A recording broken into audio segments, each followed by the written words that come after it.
রস বসিয়েছি, যতটা চিনি ততটা জল দিয়ে আর কিছু এলাচ ওর মধ্যে ছেড়ে দিয়েছি।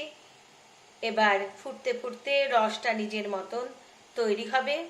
যখন হাত দিয়ে চ্যাটচ্যাটে লাগবে তখন আমি এটা অফ করে দেব।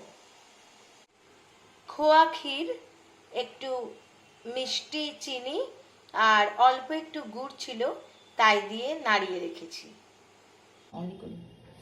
এরমভাবে গড়িয়ে গড়িয়ে রাখছি ক্ষীরগুলো।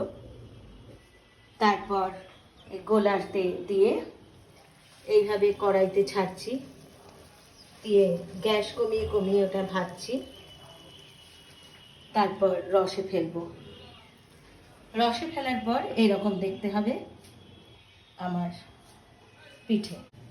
আমার পিঠে এরকম দেখতে হয়েছে। গোকুল